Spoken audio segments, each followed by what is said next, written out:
ಅರಳಗುಂಡಿಗೆಯೊಳಗೆ 12ನೇ ದಿವಸಕ್ಕೆ ತೊಟ್ಟಿಲ ಕಾರ್ಯಕ್ರಮವನ್ನು ಮಾಡಿದರು. ಅದೇ ತರನಾಗಿ ನಾವು ಕೂಡ ಇಲ್ಲಿ ಆ ಶರಣ ಬಸವರ ತೊಟ್ಟಿಲ ಕಾರ್ಯಕ್ರಮವನ್ನು ಮಾಡೋಣ ಅಂತ ಹೇಳಿ ತಾಯಂದಿರು ಆ ತೊಟ್ಟಿಲ ಕಾರ್ಯಕ್ರಮವನ್ನು ನೆರವೇರಿಸಿಕೊಡ್ಬೇಕ್ರವ.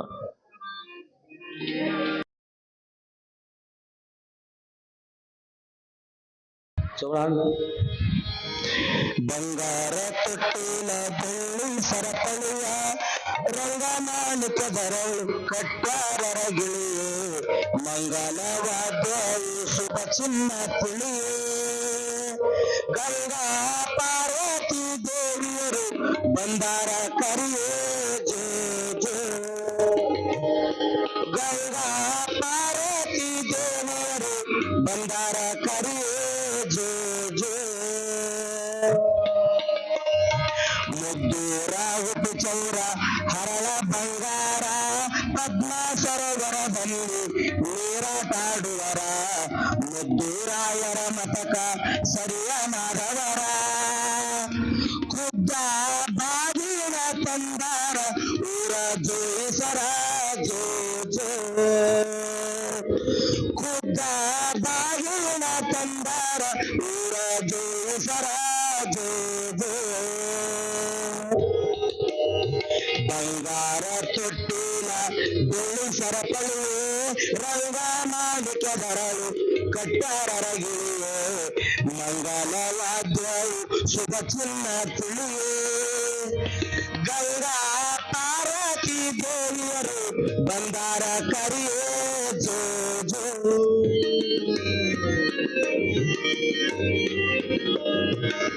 ಶ್ರೇಷ್ಠರ ಕುಲಕರ್ಣಿ ಪಟ್ಟಣ ಶ್ರೀಯಾರು ನಿಷ್ಠಭಾವದಿಂದ ಅವರು ಬಂದಾರು ಎಷ್ಟು ಡಾಗಿನ ಮೈಮೇಲೆ ಹಾಕಿಕೊಂಡಾರ ಶ್ರೇಷ್ಠ ಕುಲದವರು ಬಂದಾರ ನೀನು ಕರಿಯೇ ಜೋ ಜೋ ಶ್ರೇಷ್ಠ ಕುಲದವರು ಬಂದಾರ ನೀನು ಕರಿಯೇ ಜೋ ಜೋ ಉಪ್ಪ ಪೀತಾಂಬರ ಜರದ ಸೊನ್ನೆಗಳು ತೊಟ್ಟ ಕುಪ್ಪಸ ಮೇಲೆ ಜೋಡು ಗಿಳಿಗಳು ಕಟಾಳಿ ಮುತ್ತ ರತ್ನಧಾರಗಳು ದಿಟ್ಟ ಪುರೋಹಿತರು ನಮ್ಮ ಆದಿ ಗುರುಗಳು ಜೋ ಜೋ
ಮುಗಿತಿರಲ್ಲ ಮಾಡೋದು ಹೆಸರಿದ್ದೀರಿ ಇನ್ನೊಂದು ಹಾಕಿರಿ ಇವತ್ತು ಪೂರ್ತಿ ನಿಮಗೆ ಎಷ್ಟು ಮಾಡಬೇಕು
ಪುಣ್ಯಕೋಟೆ ಆಶ್ರಮದ ಪರಮ ಪೂಜ್ಯರು ಪುರಾಣ ಪಟುಗಳಿಗೆ ಹಾಗೂ ಪುರಾಣ ವಾಚಕರಿಗೆ ಹೂಮಾಲೆಯನ್ನು ಅರ್ಪಿಸ್ತಾ ಇದ್ದಾರೆ. ಒಂದು ಸಲ ಜೋರಾದ ಚಪ್ಪಾಳೆಯನ್ನ ತಾವೆಲ್ಲ ನೀಡಬೇಕಾಗಿ ವಿನಂತಿ.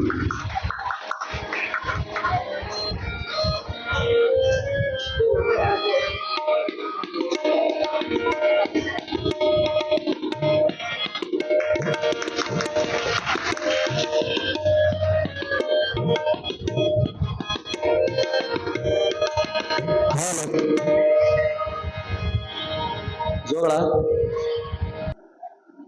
ಹಿಂದಕಿನಿಂದ ಹಿರಿಯರು ಹೆಸರಿಡ್ತಕ್ಕಂಥ ಕಾರ್ಯಕ್ರಮವನ್ನು ಮಾಡ್ಕೊಂಡ್ ಬಂದಾರ.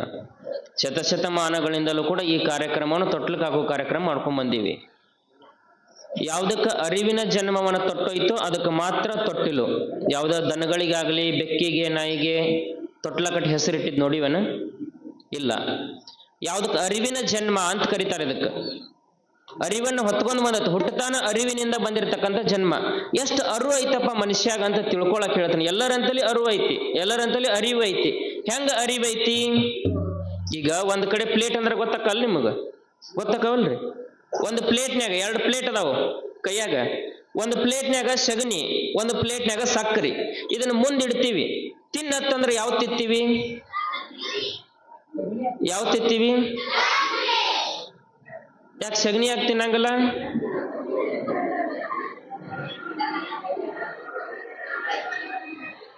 ಯಾಕಂದ್ರೆ ನಮಗೊಂದಿಷ್ಟು ಅರಿವು ಐತಿ. ಏನ್ ಅರಿವು ಐತಿ? ಸಗಣಿ ತಿನ್ನುವ ವಸ್ತು ಅಲ್ಲ ಗೊತ್ತೈತಿ. ಸಕ್ಕರೆ ತಿನ್ನುವ ವಸ್ತು, ತಿನ್ಬೇಕು, ಹೌದಿಲ್ರಿ? ಇಷ್ಟು ಎಲ್ಲರಿಗೂ ಗೊತ್ತೈತಿ. ಸಗಣಿ ತಿನ್ಬಾರ್ದು, ಸಕ್ಕರೆ ತಿನ್ಬೇಕಪ್ಪ ಅನ್ನೋದು ಎಲ್ಲರಿಗೂ ಗೊತ್ತೈತಿ. ಆದ್ರ ಮತ್ತೆ ಕೆಲವ್ರು ಅಂತಿರ್ತಾರ, ಅಜ್ಜರ ಸಕ್ಕರೆ ತಿಂದು ನೋಡಿವ್ ನಾವು, ಟೇಸ್ಟ್ ಗೊತ್ತೈತಿ, ಸಗಣಿ ಟೇಸ್ಟ್ ಗೊತ್ತಿಲ್ಲ, ತಿಂದ ನೋಡ್ತೀವಿ ಅಂದ್ರೆ ಏನ್ ಮಾಡ್ಬೇಕು? ತಿನ್ರಿ, ಇಷ್ಟ ಹೇಳ್ಬೇಕು, ಹೌದಿಲ್ರಿ? ಅಂದ್ರ ಮನುಷ್ಯನಿಗೆ ಒಂದಿಷ್ಟು ಭಗವಂತ ಜ್ಞಾನ ಕೊಟ್ಟಾನ, ಅರಿವನ್ನು ಕೊಟ್ಟಾನ, ಅದನ್ನ ಉಪಯೋಗ ಮಾಡ್ಕೋರಪ್ಪ ಅಂತ ಹೇಳೋದು. ಅದಕ್ಕೆ ಅರಿವಿನ ಜನ್ಮ, ಅರಿವಿನ ಜನ್ಮ ತೊಟ್ಟಿದಕ್ಕೆ ತೊಟ್ಲ ಅಂತ ಕಟ್ತಾರ. ಅದಕ್ಕೆ ಮನುಷ್ಯನಿಗೆ ಮಾತ್ರ ಈ ತೊಟ್ಟಲ ಕಾರ್ಯಕ್ರಮ ಇರೋದು, ಯಾವ ಪ್ರಾಣಿಗಳಿಗೂ ಕೂಡ ಇಲ್ಲ. ಮತ್ ನಾವು ತಿಂದ ನೋಡ್ತಂದ ಅವ್ರಿಗೆ ಎಷ್ಟು ವರ್ಷ ಪುರಾಣ ಹಚ್ಚಿದ್ರು ಅಷ್ಟ, ಎಷ್ಟು ವೇದಾಂತ ಹೇಳಿದ್ರು ಅಷ್ಟ, ಎಷ್ಟು ಮನ್ಯಾಗ ಅವ್ರನ್ನ ಕರ್ಕೊಂಬಂದು ಮುಂದ ಕುಂದ್ರಿಸಿ ಅವ್ರಿಗೆ ಕಿವ್ಯಾಗ ಪುರಾಣ ಹೇಳಿದ್ರು, ನಾ ತಿಂದ ನೋಡ್ತನ ಅವ್ರಿಗೆ ಹೊಳ್ಯಾಗ ಹುಂಚಿಯನ್ನ ತೊಳ್ದಂಗ ಆಗ್ತದೆ. ಅದು ಅರಿವು ಇರದೇ ಇರ್ತಕ್ಕಂಥ ಜನ್ಮಕ್ಕ, ಇದು ಅರಿವನ್ನ ಹೊತ್ತುಕೊಂಡು ಬಂದಿರತಕ್ಕಂಥ ಜನ್ಮಕ್ಕ ತೊಟ್ಲ ಅಂತ ಕಟ್ಟಿದ್ರು. ಹಾಗಾದ್ರೆ ತೊಟ್ಲ ಕಟ್ಟಬೇಕಾಗಿತ್ತಂದ್ರೆ ಹಂಗ ಸುಮ್ಮ ತೂಗಬೇಕು, ಹೆಸರಿಡಬೇಕು ಅಂತ ಕಟ್ಟಿಲ್ಲ. ಇದರೊಳಗೂ ಕೂಡ ನಮ್ಮ ಹಿರಿಯರು ಏನೋ ಒಂದು ಕಾರ್ಯಕ್ರಮ ಮಾಡಿದ್ರು, ಏನೋ ಒಂದು ಪೂಜೆ ಮಾಡಿದ್ರು ಕೂಡ ಅದರೊಳಗೆ ಒಂದಿಷ್ಟು ಆಧ್ಯಾತ್ಮ ಮತ್ತು ವೈಜ್ಞಾನಿಕ ಎರಡನ್ನೂ ಇಟ್ಟು ಮಾಡ್ಯಾರ. ಈಗ ನೀವು ಹೆಸರಿಟ್ರಿ, ಮೊದಲು ಕೇಳ್ತ ನಾ ನಿಮಗ, ಯಾಕೆ ಕಿವಿಯೊಳಗೆ ಹೆಸರಿಟ್ರಿ?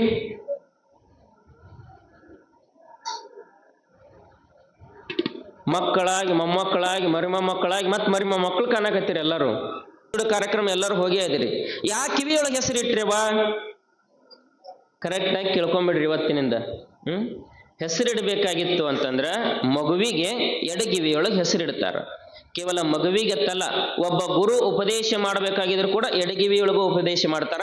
ಹೆಸರಿಡಬೇಕಾದ್ರೂ ಎಡಗಿವಿಯೊಳಗೆ ಹೆಸರಿಡ್ತಾರ. ಯಾಕು ಅಂತಂದ್ರ ಇದು ಹೃದಯಕ್ಕೆ ಸಮೀಪ ಐತಿ ಕಿವಿ. ನಾವು ಏನೋ ಹೇಳಿದ್ರು, ಉಪದೇಶ ಮಾಡಿದ್ರು, ಹೆಸರಿಟ್ರು, ನೇರವಾಗಿ ಆ ಮಗುವಿನ ಹೃದಯಕ್ಕೆ ತಾಗ್ಲಿ ಅನ್ನೋದಕ್ಕೆ ಏನ್ ಮಾಡ್ತಾರ? ಎಡಗಿವಿಯೊಳಗೆ ಹೆಸರಿಡ್ತಾರ. ಚಪ್ಪಾಳಿಗೆ ಎಲ್ಲ ಹೊಡೆದ್ರಿ, ಚಪ್ಪಾಳಿಗೆ ಹೊಡೆದು ಇಲ್ಲೇ ಮರ್ತು ಹೋಗೋದಲ್ಲ. ಇನ್ನು ಮುಂದೆ ಎಲ್ಲಿ ಹೆಸರಿಟ್ರು ಯಾಕೆ ಕಿವಿಯೊಳಗೆ ಇಡ್ಬೇಕು? ಎಡಗಿವಿಯೊಳಗೆ ಹೆಸರಿಡ್ಬೇಕವ. ಅದ್ರೊಳಗ ಆಧ್ಯಾತ್ಮ ಮತ್ತು ವೈಜ್ಞಾನಿಕ ಎರಡೂ ತುಂಬೈತಿ. ವೈಜ್ಞಾನಿಕವಾಗಿ ತಗೋರಿ, ಅದನ್ನ ತೂಗಿದ್ವಿ ಅಂತಂದ್ರೆ ಏನ್ ಮಾಡ್ತಾವ? ಒಮ್ಮೆ ಆ ದಂಡಿಗೆ ಒಮ್ಮೆ ಈ ದಂಡಿಗೆ ಹೋಗುತ್ತೆ ತೊಟ್ಲ. ಒಮ್ಮೆ ಆ ದಂಡಿ ಒಮ್ಮೆ ಈ ದಂಡಿ, ಒಮ್ಮೆ ಆ ದಂಡಿ ಈ ದಂಡಿ. ಆ ಹೋಗೋದ್ರಿಂದ ಏನಾಗತ್ತ? ಸುಳು ಸುಳು ಸುಳು ಗಾಳಿ ಬರುತ್ತ. ಮಗುವಿಗೆ ಹಿಂಗ ಪ್ಯಾನ್ ಹಚ್ಚಿಟ್ರೆ ಮಕ್ಕೊಳಂಗಲ್ಲ. ಮಗುವಿಗೆ ಎಂತ ಬೇಕು? ಒಳ್ಳೆ ಗಾಳಿ ಬೇಕು. ಅದು ಸುಳು ಸುಳು ಗಾಳಿ ಬಂದಿರ್ಬೇಕು. ಅದಕ್ಕೆ ವೈಜ್ಞಾನಿಕವಾಗಿ ಏನು, ತೂಗುದ್ರಿಂದ ಸುಳು ಸುಳು ಗಾಳಿ ಬಂದ ಮಗು ಚಂದಾಗ ನಿದ್ದೆ ಮಾಡ್ತೈತಿ ಅನ್ನೋದು ಇದು ವೈಜ್ಞಾನಿಕವಾಗಿ. ಅದ್ರೊಳಗೆ ಆಧ್ಯಾತ್ಮ ಇಟ್ರು. ಏನಪ್ಪ ಆಧ್ಯಾತ್ಮ? ಕೆಳಗ ಗುರು ಕಳಸ ಅನ್ನೋದೈತಿ, ಮ್ಯಾಲ ತೊಟ್ಲ ಐತಿ. ಒಮ್ಮೆ ಆ ದಂಡಿ ಒಮ್ಮೆ ಈ ದಂಡಿ, ಒಮ್ಮೆ ಆ ದಂಡಿ ಒಮ್ಮೆ ಈ ದಂಡಿ ಹೋಗಿ ಮತ್ತೆ ಎಲ್ಲಿ ನಿಂದಿರ್ತೈತಿ? ತೊಟ್ಲು ಮಧ್ಯದೊಳಗ ಬಂದ್ ನಿಂದಿರ್ತೈತಿ. ಒಮ್ಮೆ ಆ ದಂಡ್ಯಾಗ ನಿಂದಿರ್ತೈತಿ ಅಂತ ತೂಗನ, ಮತ್ತೆ ಈ ದಂಡ್ಯಾಗ ನಿಂದಿರ್ತೈತಿ ಅಂತ ತೂಗನ ಇಲ್ಲ. ಯಾವ್ದೋ ದಂಡಿಗೆ ಹೋದ್ರು ಕೂಡ ಮತ್ತೆ ಎಲ್ಲಿ ಬಂದ್ ನಿಂದಿರ್ತೈತಿ? ಮತ್ತು ಮಧ್ಯದೊಳಗ ಬಂದ್ ನಿಂದಿರ್ತೈತಿ. ಹಂಗ ಜೀವನದೊಳಗ ಒಂದು ಸುಖದ ದಂಡಿ, ಒಂದು ದುಃಖದ ದಂಡಿ, ಒಂದು ದುಃಖದ ದಂಡಿ, ಒಂದು ಸುಖದ ದಂಡಿ ಇರ್ತಾವ.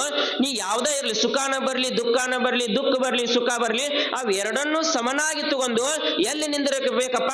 ಆ ಗುರುವಿನ ಪಾದದೊಳಗ ನೀ ಬಂದು ನಿಂದಿರಬೇಕು ಅನ್ನೋದಕ್ಕೆ ಗುರು ಕಳಸ ನಡು ಇಟ್ಟಾರ.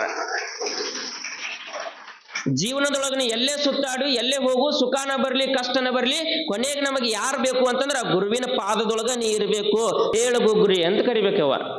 ಯಾಕೆ ಹೇಳು ಗುಗ್ರಿ ಅಂತಾರ ಅಂತಂದ್ರ, ನೀವಿಲ್ಲಿ ಹೆಸರಿಟ್ಟಿರಿ, ಹೆಸರಿಟ್ಟು ಮನಿಗೆ ಹೋಗು ಮುಂದ ಇಲ್ಲಿ ಬರ್ಲಾರವ್ರ ಕಟ್ಟಿ ಮ್ಯಾಗ ಕೂತಿರ್ತಾರ. ಅವ್ರು ಸುಮ್ ಬಿಡಂಗಿಲ್ಲ ನಿಮ್ಮನ್ನ. ಯವ್ವ ಎಲ್ಲಿ ಹೋಗಿದ್ದಿ ಅಂತ ಕೇಳ್ತಾರಿಲ್ರಿ? ಎಲ್ಲಿ ಹೋಗಿದ್ದಿ ಅಂತ ಕೇಳಾಗ ಏನ್ ಮಾಡ್ಬೇಕು? ಕೈಯೊಳಗಿರ್ತಕ್ಕಂಥ ಆ ಗುಗ್ರಿ ಅವ್ರಿಗೆ ಕೊಟ್ಟು, ಇಂಥವ್ರ ಮನೆಗೆ, ಇಂಥಾಕಿಗೆ ಇಂಥ ಮಗು ಹುಟ್ಟಿತ್ತು, ಇಂಥ ಹೆಸರಿಟ್ಟು ಬಂದಿನಿ ಅಂತ ಅದನ್ನ ಹೇಳಿ ಕೊಡೋದಕ್ಕೆ ಹೇಳು ಗುಗ್ರಿ ಅಂತ ಕರೀತಾರ ತಾಯಿ. ಅದು ಹೇಳಿ ತೆಗೆದು ಬಿಟ್ಟಿರಿ, ಗುಗ್ರಿ ಅತ್ತ ಇಟ್ಬಿಟ್ರಿ. ನೀವು ಏನ್ ಅನ್ಬೇಕು? ಅದಕ್ಕ ಹೇಳ ಗುಗ್ರಿ ಅಂತ ಕರಿಬೇಕವ. ಅಂದ್ರೆ ಒಂದು ತೊಟ್ಟಲ ಕಾರ್ಯ ಮಾಡೋದ್ರಿಂದ ಇಷ್ಟು ಎಲ್ಲವನ್ನು ಕೂಡ ನಮ್ಮ ಹಿರಿಯರ ತೊಟ್ಟಲ ಕಾರ್ಯದೊಳಗೆ ಇಟ್ಟಾರ. ಆದ್ರೆ ನಾವು ಯಾವೂ ಗೊತ್ತಿಲ್ಲ. ಹಿಂದಕ್ಕೆ ಹಿರಿಯರು ತೊಟ್ಲ ಕಟ್ಟಿದ್ರು, ನಾವು ಕಟ್ಟಿವಿ. ಅವರು ಹೆಸರಿಟ್ರು, ನಾವು ಹೆಸರಿಟ್ಟಿವಿ. ಅವರು ತೂಗ್ತಾರ, ನಾವು ತೂಗ್ತೀವಿ. ಅವರು ಹಾಡ್ತಾರ, ನಾವು ಹಾಡ್ತೀವಿ. ಅವ್ರು ಮಾಡ್ಕೋತ ಬಂದಾರತ್ ಮಾಡ್ಕೋತ ಹೊಂಟಿವಿ. ನಾವು ಎದಕ್ ಮಾಡ್ಯಾರ ಅನ್ನೋದು ಗೊತ್ತಿಲ್ಲ ನಮಗೆ ಯಾರಿಗಿ. ಪ್ರತಿಯೊಂದು ವಿಷಯನು ಅವ್ರು ಅದ್ರೊಳಗೆ ಒಂದು ತತ್ವ, ಒಂದು ಆಧ್ಯಾತ್ಮ, ಏನಾದ್ರೂ ಒಂದು ಉದ್ದೇಶ ಇಟ್ಕೊಂಡ ಮಾಡಿರ್ತಾರ. ನಾವು ಉದ್ದೇಶ ತಿಳ್ಕೊಳಂಗಿಲ್ಲ. ಬಟ್ ಅವ್ರು ಮಾಡ್ಕೊತ ಬಂದಾರ, ನಾವು ಮಾಡ್ಕೊತ ಹೋಗ್ಬೇಕು. ಇಷ್ಟ. ಇದಕ್ಕೊಂದು ಉದಾಹರಣೆ ಹೇಳ್ತೀನಿ ನಿಮಗೆ, ಭಾಳ ಚಂದ. ಒಬ್ಬ ಅಜ್ಜ ಏನ್ ಮಾಡ್ತಿದ್ದ ಅಂತಂದ್ರೆ, ಮನಿಯೊಳಗ ಅವ್ರ ಮನ್ಯಾಗ ಒಂದು ಉಡಾಳ ಬೆಕ್ಕಿತ್ತು, ಭಾಳ ಉಡಾಳ ಬೆಕ್ಕದ. ಆ ಬೆಕ್ಕ ಏನ್ ಮಾಡ್ತಿತ್ತು, ಊಟಕ್ಕೆ ಕೂತಂದ್ರ ಸಾಕು ಓಡಿ ಬಂದು ತಾಟ್ ಮುಂದೆ ಕೂತಿರ್ತಿತ್ತು, ತಾಟ್ನೊಳಗೆ ಬಾಯಿ ಹಾಕ್ತಿತ್ತು. ಅದಕ್ಕೆ ಅಜ್ಜ ಏನ್ ಮಾಡ್ತಿದ್ದ ಅಂತಂದ್ರ, ಊಟಕ್ಕೆ ಕುಂದಿರ್ಬೇಕಾಗಿತ್ತಂದ್ರ ಆ ಬೆಕ್ಕ ಮೊದಲು ಬುಟ್ಟ್ಯಾಗ ಮುಚ್ತಿದ್ದ. ಬೆಕ್ಕ ಮೊದಲು ಬುಟ್ಟ್ಯಾಗ ಮುಚ್ತಿದ್ದ. ಅವಾಗ ಒಂದ್ 2-3 ವರ್ಷದ ಹುಡುಗಿತ್ತು, ಅವೊಂದು ಮೊಮ್ಮಗ. ಅವನು ದಿನ ನೋಡ್ತಿದ್ದ. ಅಜ್ಜ ಊಟಕ್ಕೆ ಕುಂದಿರ್ಬೇಕಾದ್ರೆ ಅಂತಿದ್ದ, ತಾಟ ಹಚ್ಚಕ್ಕಿಂತ ಮುಂಚೆ ಏನಂತಿದ್ದ, ಆ ಬೆಕ್ಕ ಹಿಡಿದ ಮೊದಲು ಬುಟ್ಟ್ಯಾಗ ಮುಚ್ಚ್ರಿ ಅಂತಿದ್ದ. ಏನಂದ, ಬೆಕ್ಕ ಹಿಡಿದ ಮೊದಲು ಬುಟ್ಟ್ಯಾಗ ಮುಚ್ಚ್ರಿ. ದಿನ ಹಂಗ ಮುಚ್ಕೋತ ಬಂದ. ಅವನು ಹುಡುಗ ಯಾಕಂತ ಕೇಳಿಲ್ಲ ಮುದುಕನ್ನ. ಒಂದ್ ದಿವ್ಸ ಮುದುಕ್ ಸತ್ತೋದ. ಮುದುಕ್ ಸತ್ ಮ್ಯಾಗ ಆ ಬೆಕ್ಕನು ಸತ್ತು ಹೋತ. ಬೆಕ್ಕ ಸತ್ ಮ್ಯಾಗ ಇವ ಏನ್ ಮೊಮ್ಮಗ ಇದ್ದಲ್ಲ, ಅದನ್ನ ನೋಡ್ಕೋತ ಬೆಳೆದಿದ್ದಲ್ಲ, ಇವ ಏನ್ ಮಾಡಕತ್ತ, ನಮ್ಮ ಅಜ್ಜ ಊಟ ಮಾಡ್ಬೇಕಾದ್ರೆ ಬೆಕ್ಕ ಮುಚ್ತಿದ್ದ, ನಾನು ಊಟ ಮಾಡ್ಬೇಕಾದ್ರೆ ಬೆಕ್ಕ ಮುಚ್ಚಬೇಕಂತ ಎಲ್ಲಿ ಇರ್ತದ ಆ ಬೆಕ್ಕ ಹುಡುಕಾಡ್ಕೊಂಡ್ ಮುಚ್ತಿದ್ದ ಅವ. ಒಂದ್ ಅರ್ಥ ಆತನ್ರಿ ನಿಮಗ? ಅರ್ಥ ಆತೋ ಇಲ್ಲೋ? ಅಜ್ಜ ಮುಚ್ಚಾಕತ್ತಾನ. ಅಜ್ಜ ಎದಕ್ ಮುಚ್ತಿದ್ದ, ಆ ಬೆಕ್ಕ ಉಡಾಳಿತ್ತು, ತಾಟ್ನ್ಯಾಗ ಬಾಯಿ ಹಾಕ್ತಿತ್ತು, ಅದ್ ಮುಚ್ತಿದ್ದ. ಇವ ತಾಟ್ನ್ಯಾಗ ಬಾಯಿ ಹಾಕ್ಲಿಕ್ಕಂದ್ರು, ಮನ್ಯಾಗ ಬೆಕ್ಕ ಇರ್ಲಿಕ್ಕಂದ್ರು ಬೆಕ್ಕ ಹುಡುಕಾಡ್ಕೊಂಬಂದ್ ಅದು ಮುಚ್ಚಿದ ಮ್ಯಾಗ ಊಟ ಮಾಡೋದು. ಹಿಂಗ ಮಾಡ್ಕೋತ ಬರಾಕತ್ತೀವಿ ನಾವು. ಅವ್ರು ಮಾಡ್ಯಾರ, ನಾವು ಮಾಡ್ಬೇಕು ಅಲ್ಲ. ಅದ್ರೊಳಗೆ ಏನೈತಿ ಅದನ್ನ ತಿಳ್ಕೊಳ್ಬೇಕು. ಯಾಕೆ ಮಾಡ್ಯಾರ, ಹೆಂಗ ಮಾಡ್ಯಾರ, ಉದ್ದೇಶ ಏನಪ್ಪ, ನಮಗ್ ಗೊತ್ತಿರ್ಲಿಕ್ಕಂದ್ರ ಗೊತ್ತಿದ್ದವ್ರನ್ನಾರ ಯಾಕೆ ಹಿಂಗ ಮಾಡ್ಕೊತ ಬಂದಾರ ಅನ್ನೋದು ಕೇಳಿ ಏನ್ ಮಾಡ್ಬೇಕು, ಪ್ರತಿಯೊಂದು ಕಾರ್ಯ ಮಾಡ್ಬೇಕಾಗಿದ್ರು ಮನೆಯೊಳಗೆ ನಾವು ಏನ್ ಮಾಡ್ಬೇಕು, ಕೇಳಿ ಅದನ್ನ ಉದ್ದೇಶ ತಿಳ್ಕೊಂಡ್ ಮಾಡ್ಬೇಕು. ಯಾವಾಗ ಉದ್ದೇಶ ತಿಳ್ಕೊಂಡ್ ಮಾಡ್ತೀವೋ ಆಗ ನಮಗದು ಸಾರ್ಥಕ ಆಗತ್ತ. ಕೆಲಸ ಮಾಡಿದಕ್ಕೂ ಕೂಡ, ಕಾರ್ಯ ಮಾಡಿದಕ್ಕೂ ಕೂಡ ಒಳ್ಳೇದ್ ಅನಿಸ್ತೈತಿ, ಸುಮ್ಮ ಮಾಡೋದಲ್ಲ. ಅದಕ್ಕೆ ಈ ತೊಟ್ಟಲ ಕಾರ್ಯ ಮಾಡ್ಬೇಕಾದ್ರೆ ಇಷ್ಟೆಲ್ಲಾ ತತ್ವಗಳದಾವ. ಇವನ್ನೆಲ್ಲಾ ತಿಳ್ಕೊಂಡ್ ಏನ್ ಮಾಡ್ಬೇಕವ ತಾಯಿ, ಇನ್ನು ಮುಂದೆ ಯಾವ ತೊಟ್ಲ ಕಾರ್ಯ ಮಾಡಿದ್ರು ಕೂಡ ಇದೇ ತರನಾಗಿ ತೊಟ್ಲ ಕಾರ್ಯ ಮಾಡ್ರಿ. ಎಡಗಿವಿಯೊಳಗ ಹೆಸರಿಡಬೇಕು. ಯಾಕಿವಿರಿ? ಎಡಗಿವಿಯೊಳಗ ಹೆಸರಿಡಬೇಕು. ಕುಟ್ಟು ಕುರ ಅಲ್ಲ. ಏನ್ರಿ ಅದು? ನೀ ಕೊಟ್ಟ ಕುರುಹು ಅನ್ರಿ ಒಂದ್ಸಲಿ. ನೀ ಕೊಟ್ಟ ಕುರುಹು, ನೀ ಕೊಟ್ಟ ಕುರುಹು. ಯಾಕಿವಿಯೊಳಗೆ ಹೆಸರಿಡಬೇಕು? ಎಡಗಿವಿ. ನೆನಪಿಟ್ಕೋರಿ, ಯಾವುದು? ಎಡಗಿವಿ. ಯಾಕೆ ಎಡಗಿವಿ ಒಳಗೆ ಇಡ್ಬೇಕು?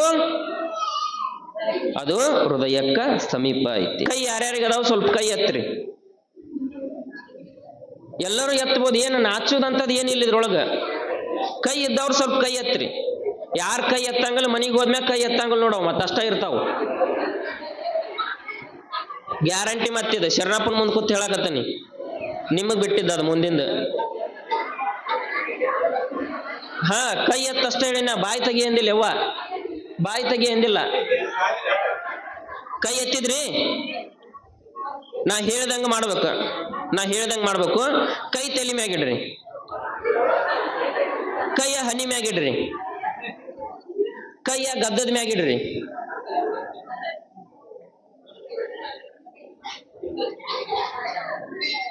ನಾ ಹೇಳಿದ್ದೇನು? ಗದ್ದದ ಮ್ಯಾಗ ಕೈ ಇಡನ್ನಿ. ಗದ್ದ ಇಲ್ಲ ಐತನ? ಇಲ್ಲ ಐತೇನ್ರಿ ಗದ್ದ? ಇಲ್ಲ ಐತಿ ಗದ್ದ. ಯಾಕೆ ನೀವು ಇಲ್ಲಿಟ್ರಿ? ನಾ ಇಟ್ನಿ ಅಂತ ಇಟ್ರಿ ನೀವು, ಹೌದಿಲ್ಲ? ಅಂದ್ರೆ ನೀವೆಲ್ಲ ಏನ್ ಮಾಡಾಕತ್ತೀರಿ ಈಗ? ನಾ ಹೇಳಿದ್ ಮಾಡಾಕತ್ತಿಲ್ಲ. ನಾ ಹೇಳಿದ್ದೇನ್ ನಿಮಗ? ನಾ ಹೇಳ್ದಂಗ್ ಮಾಡ್ರಿ ಏನ್? ಮೊದಲು 2 ಸಲ ಹೇಳಿ ನಾನು, ನಾ ಹೇಳ್ದಂಗ್ ಮಾಡ್ರಿ ಅಂತ. ನೀವ್ ಯಾರು ನಾ ಹೇಳ್ದಂಗ್ ಮಾಡ್ಲಿಲ್ಲ. ನಾ ಹೆಂಗ್ ಮಾಡಾಕತ್ತೀನಿ ನಾನ್ ನೋಡಿ ನೀವು ಮಾಡಿದ್ರಿ. ಹಂಗ ಮನಿಯೊಳಗ ನೀವು ತಂದೆ ತಾಯಿ ಗುರು ಹಿರಿಯರು ಏನ್ ಮಾಡ್ತೀರಿ ಅದನ್ನ ನೋಡಿ ನಿಮ್ಮ ಮಕ್ಕಳು ಮಾಡ್ತಾರೆ ಹೊರತು ನೀವು ಹೇಳಿದ ಮಾತು ಯಾರು ಕೇಳಂಗಲ್ಲ. ಇದೊಂದು ತಿಳ್ಕೊಂಬಿಡ್ರಿ. ನೀವೇನ್ ಮಾಡ್ತೀರಿ ನಿಮ್ಮನ್ನ ನೋಡ್ತಾವು, ಅದನ್ನ ನೋಡಿ ಆ ಮಕ್ಕಳು ಮಾಡ್ತಾವ. ಅದಕ್ಕೆ ಶರಣ ಬಸಪ್ಪನವರು ಏನ ಮಾಡ್ಕೋತ ಬಂದ್ರು, ಶರಣ ಬಸಪ್ಪನವರು ಇಷ್ಟು ದೊಡ್ಡ ಮಟ್ಟಕ್ಕೆ ಬೆಳಿಲಾಕ ಏನು ಕಾರಣ? ಶರಣ ಬಸಪ್ಪನವರು ಇವತ್ತ ಇಷ್ಟು ಮಟ್ಟಕ್ಕ ಇಷ್ಟು ಜಾತ್ರೆ, ಅವರ ಪುರಾಣ, ಅವ್ರು ಯಾಕ ಇದು ಮಾಡ್ಕೋತ ಬಂದ್ರಂದ್ರ ಅವರು ಮಾಡುವಂತಕ್ಕಂಥ ನೀಲೆ, ಅವರು ಮಾಡುವಂತಕ್ಕಂಥ ಪವಾಡಗಳು, ಅವರು ಮಾಡುವಂತಕ್ಕಂಥ ದಾಸೋಗ ದಾಸೋಗ. ಇವತ್ತ ದಾಸೋಗ ಮಾಡ್ಕೋತ ಬಂದಂತಕ್ಕಂತ ಶರಣಬಸಪ್ಪ ಇವತ್ತ ಬರೇ ಕರ್ನಾಟಕದಲ್ಲ ಇಡೀ ನಾಡಿಗೆ ಆದಂತಕ್ಕಂತ ಹೆಸರಾದ ಯಾರು ಅಂದ್ರೆ ಅದು ಗರಗುಂಡಿಗೆ ಶರಣಬಸಪ್ಪ. ಸನ್ಮಾನ ಕಾರ್ಯಕ್ರಮ ಇರುತ್ತದೆ. ನಾವು ಈ ಹೆಸರನ್ನು ಒದರ್ತೀವಿ, ವೇದಿಕೆ ಬರಬೇಕು. ಇಂದಿನ ದಿವ್ಯ ಸಾನ್ನಿಧ್ಯವನ್ನು ವರಲಿಂಗೇಶ್ವರ ಮಹಾಸ್ವಾಮಿಗಳು ಪುಣ್ಯಕೋಟಿ ಆಶ್ರಮ ಗೊರಗುಂಡಿಗೆ ಅವರು ವೇದಿಕೆಯ ಮೇಲೆ ಆಸೀನರಾಗಿದ್ದಾರೆ ಮತ್ತು ಸಾನ್ನಿಧ್ಯವನ್ನು ವಿಶ್ವನಾಥ ಚನ್ಮಲ್ಲಯ್ಯ ಹಿರೇಮಠ ಅವರು ವೇದಿಕೆ ಮೇಲೆ ಆಸೀನರಾಗಿದ್ದಾರೆ. ನೇತೃತ್ವವನ್ನು ಶಿವಪ್ಪ ಶರಣ, ನಾಗಪ್ಪ ಶರಣ ಸಾಲೋಕಿ, ಶ್ರೀ ಶರಣಬಸವೇಶ್ವರ ಧರ್ಮದರ್ಶಿಗಳು ಗೊರಗುಂಡಿಗೆ ಅವರು ಕೂಡ ಆಸೀನರಾಗಿದ್ದಾರೆ. ಅಧ್ಯಕ್ಷತೆಯನ್ನು ಮಡವಳಯ್ಯ ಪರ್ವತ ಹಿರೇಮಠ, ನಾಗಾವಿ ಕೇಡಿ ಅವರು ಬರಬೇಕಾಗಿತ್ತು, ಬಂದಿಲ್ಲ. ಮುಖ್ಯ ಅತಿಥಿಗಳು ಡಾಕ್ಟರ್ ಶಿವಶರಣಪ್ಪ ಗುರುಬಸಪ್ಪ ಯಲಗೋಡ, ಪಶು ವೈದ್ಯಾಧಿಕಾರಿಗಳು ಸಿಂದಗಿ, ಕರ್ನಾಟಕ ಪಶು ವೈದ್ಯ ರಾಜ್ಯಾಧ್ಯಕ್ಷರು ಅವರು ಸಹಿತ ಅವರಲ್ಲಿ ಅವ್ರ ಅಣ್ಣರಲ್ಲಿ ಅವ್ರ ತಮ್ಮದರು ಬರಬೇಕು. ಗುರುಸಂಗಪ್ಪ ಕೊಪ್ಪೂರ್ ಗ್ರಾಮ ಪಂಚಾಯತ್ ಸದಸ್ಯರು ನಾಗಾವಿ ಕೇಡಿ, Raju Baddur Rathod Nagavi LT number 2, Nana Singh Rathod JCB ಮಾಲೀಕರು Nagavi LT number 3, Somalingappa Ramachandra Biradar PDO ಗೊರಗುಂಡಿಗೆ, ಹನುಮಂತ ಬಸವಣ್ಣ ದಿಡ್ವಾರ್ CRC ಶಿಕ್ಷಕರು ಮಂದ್ಯಾವಲ್ಲಿ, ಮನ್ನೂರ್ ರಾಠೋಡ ಗ್ರಾಮ ಪಂಚಾಯತ್ ಸದಸ್ಯರು, ಬಸವಂತಪ್ಪ ಜಗದೇವಪ್ಪ ಬಿರಾದರ ಟೆಂಟ್ ಹೌಸ್ ಮಾಲೀಕರು ನಾಗಾವಿ ಕೇಡಿ ಅವರು ವೇದಿಕೆಗೆ ಆಸೀನರಾಗಬೇಕು. ಚಂದ್ರಕಾಂತ ಸೂರ್ಯವಂಶಿ ವಕೀಲರು ನಾಗಾವಿ ಕೇಡಿ ಇವರು ಕೂಡ ಆಸೀನರಾಗಬೇಕು. ಮಡವಳಪ್ಪ ಸಾಹೇಬಣ್ಣ ಗುಡ್ಡವಾಡ ಇವರು ಕೂಡ ಆಸೀನರಾಗಬೇಕು. ಇಂದಿನ ಪ್ರಸಾದ ಸೇವೆಯನ್ನು ಪುರಾಣದ ಒಂದು ಪ್ರಸಾದ ಸೇವೆಯನ್ನು ಮಾಡಿದಂತ ಭಕ್ತ ಶ್ರೀ ರೇವಣಸಿದ್ದಪ್ಪ ಶಿವಪ್ಪ ಹೊಸಗೌಡ್ರ ಪ್ರಗತಿಪರ ರೈತರು ಅವರು ವೇದಿಕೆಗೆ ಆಸೀನರಾಗಬೇಕು. ಯಾಕಂದ್ರ ನಾವು ಅದರ ತಕ್ಷಣ ಬೇಗನೆ ಬಂದ್ರೆ ಕಾರ್ಯಕ್ರಮವನ್ನು ಮುಗಿತಾ ಇದೆ. ಆದಷ್ಟು ಬೇಗನೆ ಬಂದು ಇದನ್ನು ಯಶಸ್ವಿಗೊಳಿಸಬೇಕು. ಹನುಮಂತ ಬಸವಣ್ಣ ದೇಡವಾರ ಶಿಕ್ಷಕರು ಅವರು ಬರಬೇಕಾಗಿತ್ತು. ಅವರ ಅನುಪಸ್ಥಿತಿಯಲ್ಲಿ ಅವರ ಅಣ್ಣನಾದ ಚಂದ್ರಕಾಂತ ಬಸವಣ್ಣ ದೇಡವಾರ ಪ್ರಗತಿಪರ ರೈತರು ನಮ್ಮ ಧರ್ಮದರ್ಶಿಗಳಾದ ಶರಣರಿಂದ ಸನ್ಮಾನ.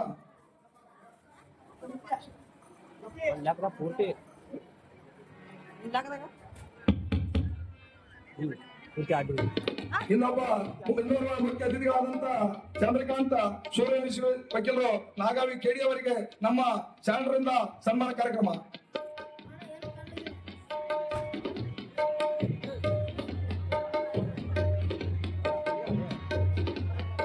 ಇವತ್ತಿನ ಒಂದು ಪ್ರಸಾದ ಸೇವೆ ಮಾಡಿದಂತ ರೇವಣಸಿದ್ದಪ್ಪ ಶಿವಪ್ಪ ಹೊಸಗೌಡ್ರ ಪ್ರಗತಿಪರ ರೈತರು ಅವರ ಮಗನಾದ ಪ್ರಕಾಶ ರೇವಣಸಿದ್ದಪ್ಪ ಹೊಸಗೌಡ್ರ ಅವರಿಗೆ ನಮ್ಮ ಶರಣರಿಂದ ಸನ್ಮಾನ ಕಾರ್ಯಕ್ರಮ.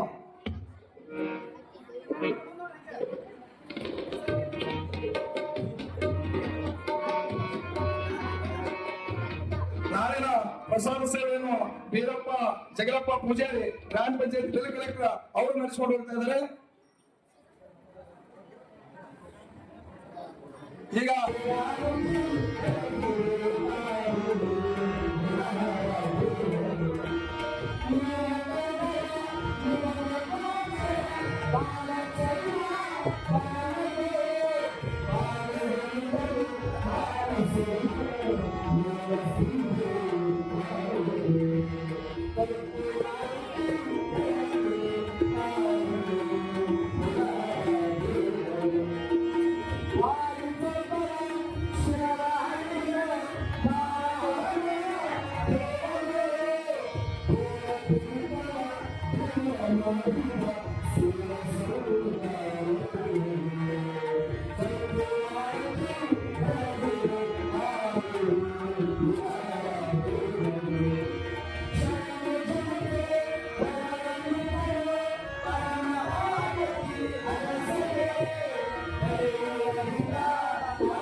ವೇದ ವಿಶ್ವಮಯ